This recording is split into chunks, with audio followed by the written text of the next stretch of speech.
Now, this composite structure is officially part of the first stage. It connects to the first and second stages, as well as houses pneumatic pushers that allow stage separation during flight.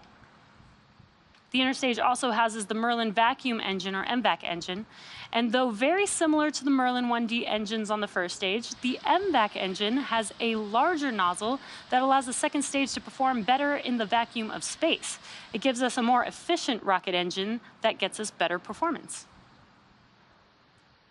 Now, as you can see on your screen, the white portion of Falcon 9 above the black inner stage is the second stage. After the first and second stages separate about 2.5 minutes into flight, the second stage will ignite its MVAC engine to carry the payload to its desired orbit. Following separation from the second stage, we will be attempting to recover the first stage for an 11th time on our drone ship, a shortfall of Gravitas, which you can see a live view from right there with the blue skies in the background. If successful, it will mark the 100th recovery of a Falcon 9 first stage and our 107th if you include Falcon Heavy. Above the second stage is the payload fairing. That's what you're seeing on your screen. That nose cone structure at the very top of the rocket protects the Starlink satellites until we reach space. Around 3 minutes into flight, once we've exited Earth's atmosphere, we will jettison the fairing halves and attempt to retrieve them once they return back to Earth. Now, we want to jettison the fairing halves as soon as we can, as the weight of the fairing decreases second stage performance. The fairing halves protecting our Starlink satellites today are flying for the third time. Just as we reuse Falcon 9 first stage, we recover and reuse our fairing halves, and we will be attempting to recover these halves again using our recovery vessel Doug today. Now, you may be able to hear some of the live rocket sounds from the launch pad. The pops and hissing sounds that you hear are from the propellant loading that started at the T-minus 35-minute mark. Now, our Falcon 9 vehicle uses two propellants, a refined form of kerosene called RP1, or rocket propellant 1, as the fuel, and LOX, or liquid oxygen, as an oxidizer. An oxidizer is a substance that a fuel requires in order to burn. The liquid oxygen is chilled well below its boiling point so that it has a much greater amount of mass per volume, basically so that we can load more of it into the rocket. In addition to these two propellants, we also use the chemical TTEB, or triethyl aluminum, and triethyl borane as the ignition source. Now, the combustion of RP1 and LOX make the rocket go or fly, but it's the TTEB that sets the match to the propellant mix. Now, it's just like a barbecue with charcoal and the oxygen air around it. Until you light a match to it, you won't have the flame to cook your food, or for our purposes, there's no liftoff. Now, we fill the liquid oxygen into the first and second stages to full, as close to T0 as possible, to minimize how long the liquid oxygen could start to warm up. Now, this is similar to fueling your combustion car. You put the handle in, turn it on, and when it's full, the pump shuts off. Engine chill. The latest weather forecast from Space Launch Delta 45 shows that we are 90% favorable for liftoff today. And as you can see on your screen, we've got some great blue skies over there in Florida. The vehicle, satellites, and range are all looking good for an on-time liftoff just a few minutes from now at 9:44 a.m. Eastern Time. If you've been following us, you may know that we've had an exciting few weeks here at SpaceX.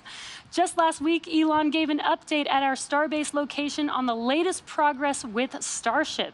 Starship is a fully reusable transportation system designed to carry both crew and cargo to Earth orbit, the Moon, Mars, and beyond.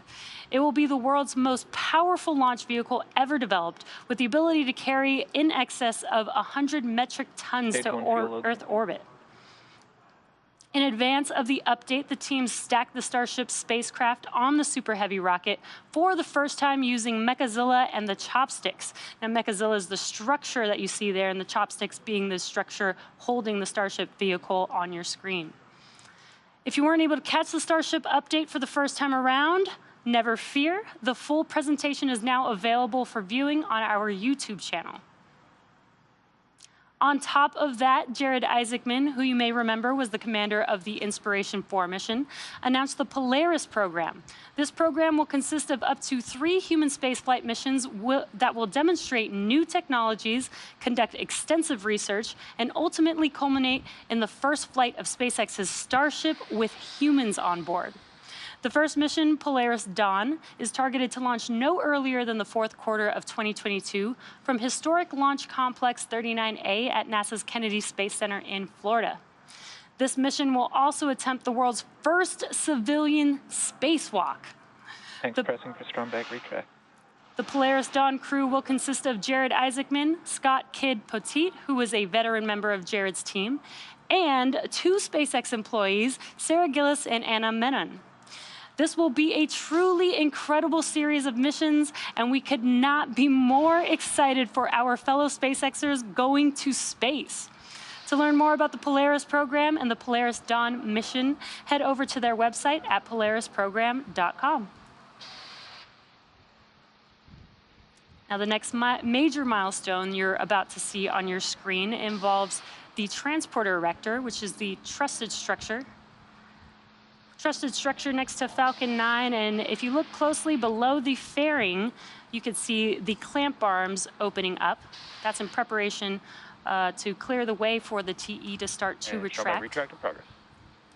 And there's that call out that the strong back or the TE is retracting away from the vehicle.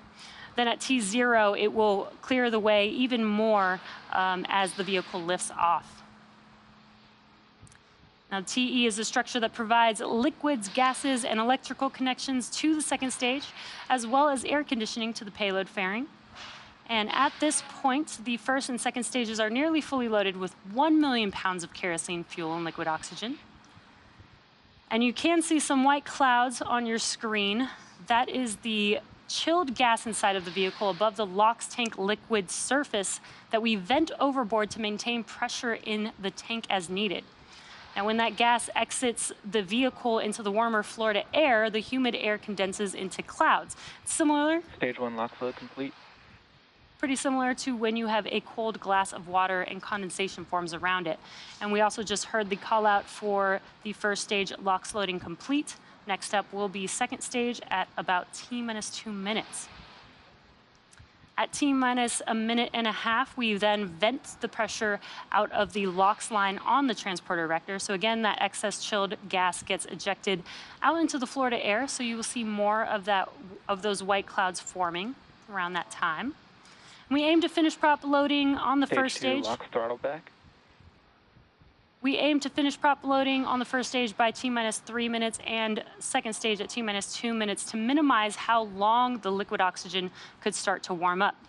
Then at a minute before liftoff, you'll hear that Falcon 9 is in startup. That means that the rocket's autonomous internal flight computers have taken over the launch countdown. And just inside T-minus 2 seconds, the Merlin 1D engines will light up, and then we're set for T0.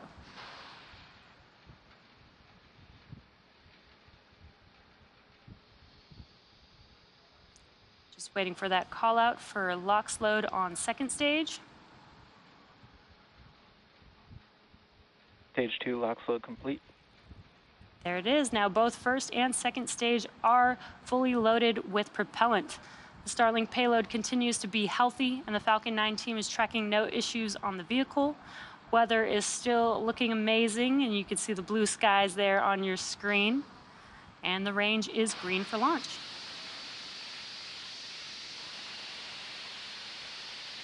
Now, as I mentioned, you can see the white clouds coming from the transporter erector. Again, that is the liquid oxygen that we are venting out, clearing those lines on the transporter erector.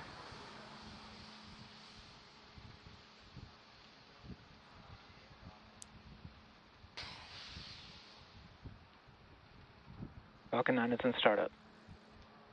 And there's that call out that the Falcon 9's computers have taken over the launch countdown, just waiting for the final go from the launch director. LD, go for launch. And all systems are now go for launch. So let's listen into the terminal count and watch as Falcon 9 takes our 46 Starlink satellites to space. T-minus 30 seconds.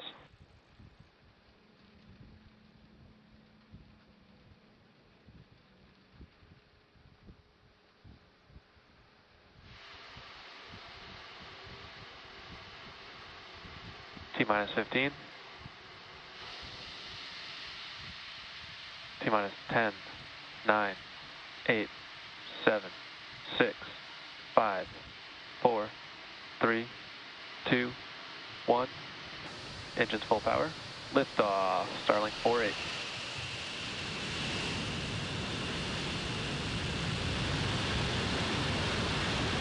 Vehicle switching downrange. M1D chamber pressure is nominal.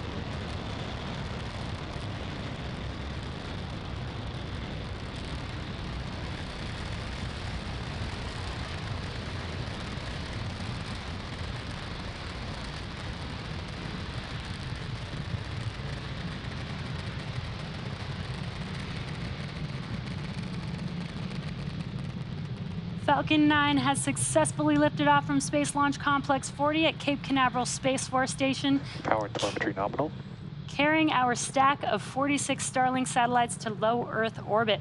Now, moments ago, we throttled down the engines, reducing the speed by decreasing the flow of fuel to the engine. That's in preparation for max Q, or maximum aerodynamic Vehicle pressure. supersonic. And we are coming up on max Q in a few seconds here. Max Q. And there's that call out that we've passed through max Q. Now, we do have 4 events coming up in quick succession.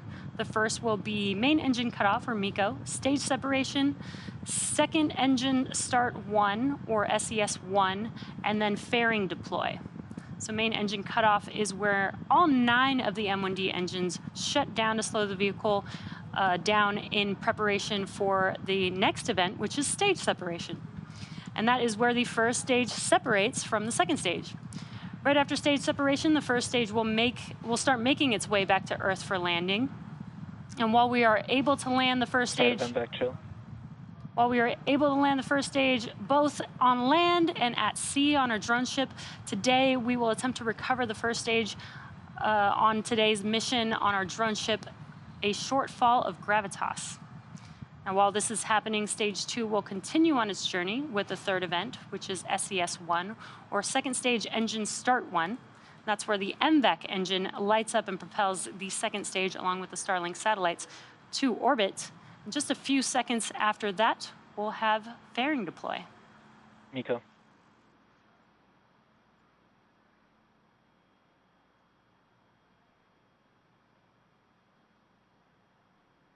Stage separation confirmed.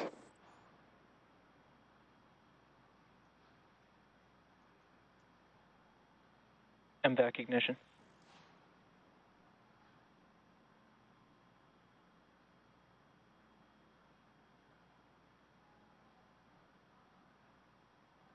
Fairing separation confirmed. And great views on your screen. We just saw MECO, stage separation, SES-1, and fairing deploy. On your left-hand screen is the first stage, right-hand screen is a view of the MVAC engine. And those visual confirmations mean that we have successfully deployed our fairing halves. SpaceX has reflown Falcon fairing halves since 2019, and the fairing halves flying on today's mission are flying for the third time. Improvements on the fairing and our overall refurbishment process has decreased the impact of water landings and led to an overall fairing recovery rate of 93% over the last 14 missions. Of 109 fairing missions, 73 have been recovered and 32 missions have flown recovered fairing halves. And again, we will be attempting to recover the halves again today using our recovery vessel, Doug.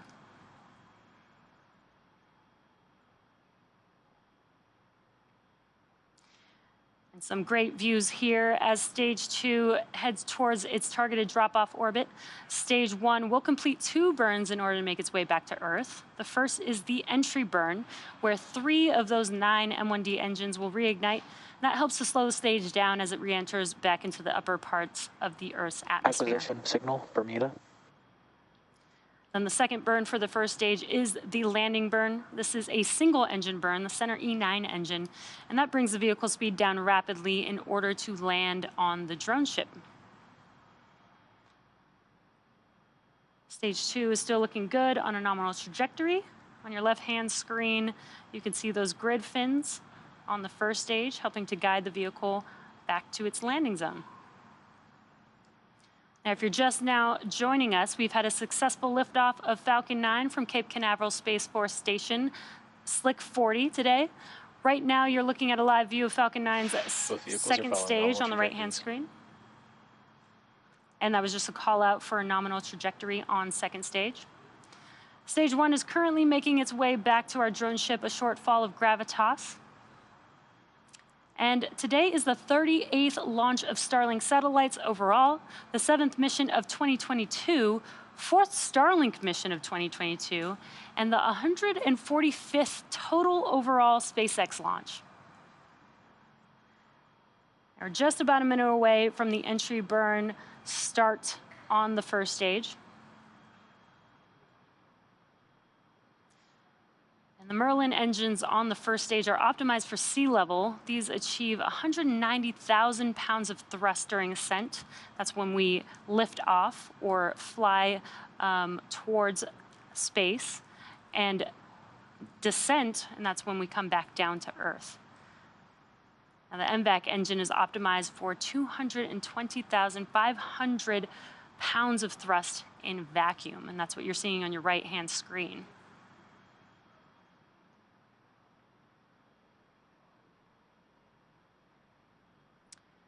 You can see those grid fins on your left-hand screen on the first stage. Falcon 9 is equipped with 4 hypersonic grid fins positioned near the top of the first stage.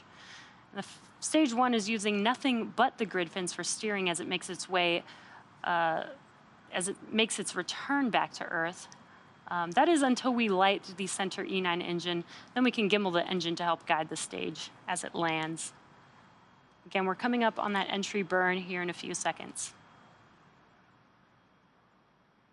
Stage 1 FTS has safed. Stage 1 entry burn startup. We heard the call out, and you can visually see that Stage 2 FTS has safed. You can visually see that the entry burn has begun on the first stage. Stage 2 continues to follow a nominal trajectory. Great call outs on stage 2. Entry burn. Stage 1 entry burn shut down. There it is. It's just a 20-second burn, and as you can see and heard, the entry burn has concluded. Next up will be the landing burn, and that'll be the final burn for the first stage as it returns back to Earth. Now, for those of you who follow along, you'll know that the soot on the rocket indicates it's been flown before. The rocket-grade kerosene, RP1, used to fuel a Falcon 9 is carbon-based, so when it burns, it generates that soot. And as you just saw with the entry burn, the Falcon 9 vehicle flies through its plume, and that's how it generates the soot onto the vehicle. We are just about 20 seconds or so away from that landing burn beginning on the first stage, and as we touch down, we will also have SECO 1, or second stage engine cutoff 1, on second stage. So we should hear some callouts for that as we are landing on a shortfall of gravitas today. Stage 1 landing burn.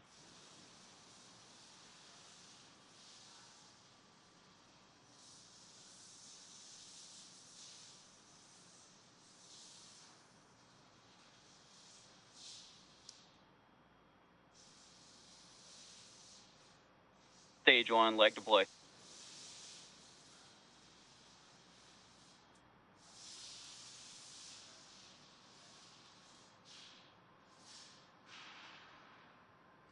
Stage 1 landing confirmed. SECO 1.